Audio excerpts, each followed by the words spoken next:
अल्हम्दुलिल्लाह बहुत वस्सलातु वस्सलाम आला मल्ला नबी बाद अम्मा बाद। एक सर्वे के मुताबिक पूरी दुनिया में हर चौथा इंसान मुसलमान है। ये जानकर काफ़ी खुशी होती है कि अल्हम्दुलिल्लाह धरती में एक अल्लाह का नाम लेने वाले बढ़ते चले जा रहे हैं। लेकिन दूसरी तरफ शरीयत के जब आईने में देखा जाता है तो जितने भी मुसलमान दुनिया में पाए जाते हैं, गालिबन 2 अरब मुसलमान इस धरती में पाए जाते हैं। उनके बारे में ये कहा जाता है कि उनमें से 85% मुस्लिम होने का हक अदा नहीं करते। इसलिए मैंने सोचा कि आज के वीडियो में मैं एक फॉर्मूला दूंगा। उस फॉर्मूले में आप रख कर आप खुद पता कर सकते हैं कि आप किस दर्जे के मुसलमान हैं। और ये फॉर्मूला मैंने एक हदीस से लिया है। सबसे पहले मैं आपके सामने वो हदीस रख दूं, फिर बात को आगे बढ़ाऊंगा।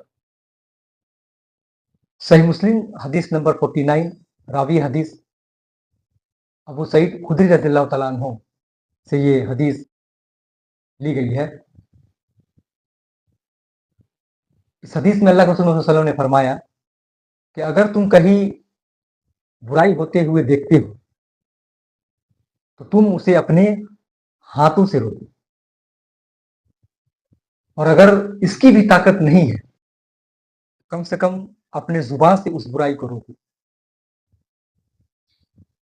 और अगर इसकी भी ताकत नहीं है, इतना भी आपको अगर हिम्मत नहीं है, तो आप उस गलत काम को अपने दिल में बुरा समझे, बुरा माने।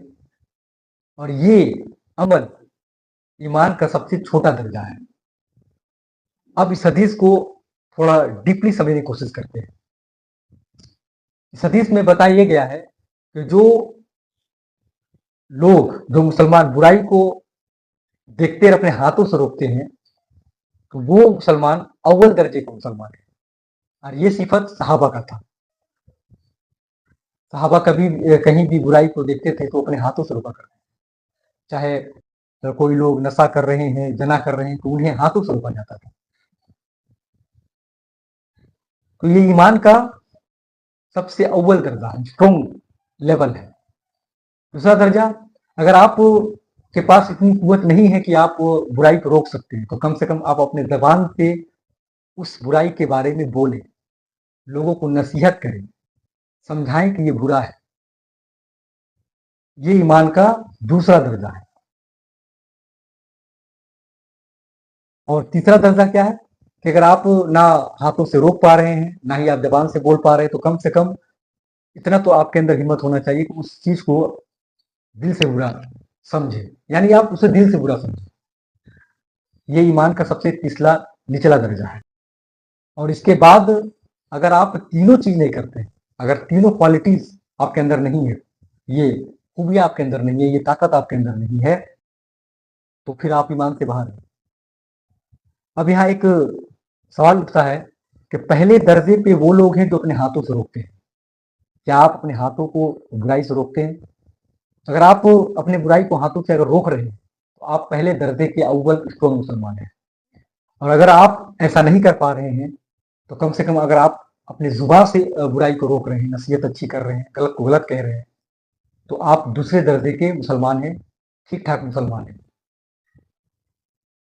तो क्या आप अपने जबान से बुराई को रोक पा रहे हैं? क्या गलत को गलत बोल पा रहे हैं? क्या इतनी हिम्मत है आपके अंदर? अगर इतनी हिम्मत है तो आप दूसरे दर्जे के मुसलमान हैं,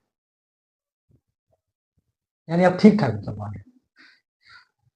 और तीसरा कि उसके अंदर ना रोकने की ताकत है, ना बोलने की ताकत है, कम से कम वो बुराई को देखकर बुरा समझ रहा है, तो ऐसे मुसलमान ईमान में कमजोर होते हैं। क्या ये आपके साथ है? कहीं ऐसा तो नहीं कि आप इसी टाइप के मुसलमान हैं? और ये भी कुव्वत अगर आपके अंदर नहीं है तो फिर आप ईमान से बाहर हैं। इस हदीस से आप अपने मोमिन होने का जो लेवल है वो पता कर सकते हैं। यह हदीस बहुत बेहतरीन हदीस है। इस हदीस पर रहकर हर मुसलमान अपने लेवल को पता कर सकता है कि वो किस दर्जे का मुसलमान है। आप किस दर्जे का मुसलमान हैं, आप हमें कमेंट सेक्शन में जरूर बताएं। मुझे उम्मीद है कि वीडियो काफ़ी इन्फॉर्मेटिव लगी होगी और मैं चाहूँगा कि इस वीडियो को आप तमाम मुस्लिम भाइयों के साथ शेयर करें। अल्लाह से मेरी दुआ है अल्लाह सुब्हानहू व तआला सही सुनने सही देखने की तौफीक दे। वमा अलैना इल्लल बलाग। अस्सलामु अलैकुम व रहमतुल्लाहि व बरकातुहू।